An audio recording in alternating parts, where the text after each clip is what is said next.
जयकारा बोलो सांची दरबार की जय। जैसे कि मैंने अपने पहले के ब्लॉग्स में बताया कि मेरे मैरिज हाउस की ओपनिंग की सेरेमनी है, जिसके लिए मेरी दीदी, मम्मी और बड़े जीजा जी आए हुए हैं। सब लोग घर में एंट्री करते हैं, सब लोग एक दूसरे से मिलते हैं और फिर हम लोग चले आते हैं अपने मैरिज हाउस पे, जहाँ पे हम चौकी की व्यवस्था कर रहे हैं। क्योंकि वो कहा जाता है ना कि जो अच्छी चीज़ें होने को रहती है, कोई भी चीज़ प्लानिंग करके पूरी नहीं होती है, एक बैग से ही पूरी हो जाती है। तो ऐसा ही कुछ हमारे साथ भी हुआ।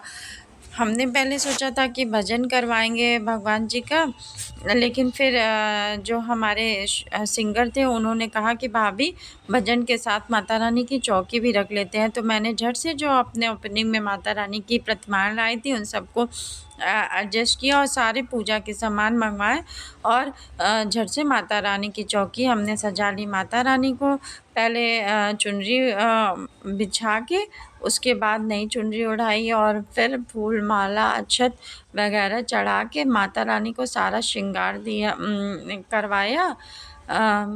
सिंदूर बिंदी चूड़ी वगैरह अर्पण की। उसके बाद जो है जितने भी भोग के सामान हमने झट से मंगवाए थे, फल मिठाई, मेवे फल मिठाई और मिश्री और किशमिश की मैंने भोग की रखवाए थे।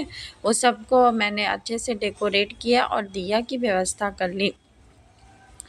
माता रानी से प्रार्थना की कि हमारे जो बिज़नेस है उसमें आपकी कृपा ज़रूर मिले। और जितने भी मेरे यूट्यूब फैमिली हैं मैं उनसे यही होप करती हूँ कि सब लोग मुझे बेस्ट विशेज़ ज़रूर ही दें। मुझे कमेंट में जय माता जी ज़रूर ही लिखें।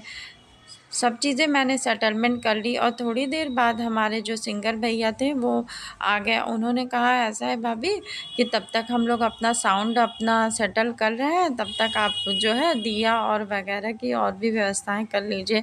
तो वो लोग उधर साउंड वगैरह ढोल वगैरह सेट कर रहे थे। तब तक मैं अंदर आई और अंदर देखा तो मेरी बड़ी भाभी, मम्मी और दीदी बातें कर रही थी। वो कहा जाता है ना कि जब बहन माँ फैमिली मिलती है तो फिर सब चीज़ें दिमाग से हट जाती है। ऐसा ही कुछ हुआ। मैं भी बैठ गई इनसे बातें करने, गपशप करने में मुझे टाइम का पता ही नहीं चला। थोड़ी देर बात करने के बाद मेरा भतीजा भी आ गया और भतीजा भी बैठा और फिर हम तब तक हमारे अंदर से जो सिंगर भैया थे उन्होंने हमें बुलाया कि भाभी सब कुछ सेटल हो गया है और आइए आप हम लोग को टीका लगाइए। जितने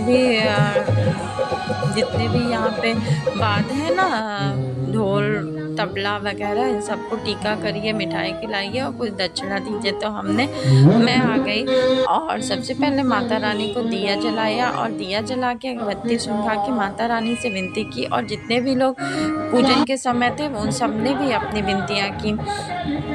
थोड़ी देर में गाने स्टार्ट हो गए और हम लोग बैठ गए भजन सुनने के लिए। भजन सुनते सुनते हमें डांस करने के लिए भी जितने भैया थे ना वो बुलाने लगे कि भगवान का भजन हो रहा है और डांस ना हो तो हो ही नहीं सकता। तो हम लोग आ गए डांस करने। जय माता जी।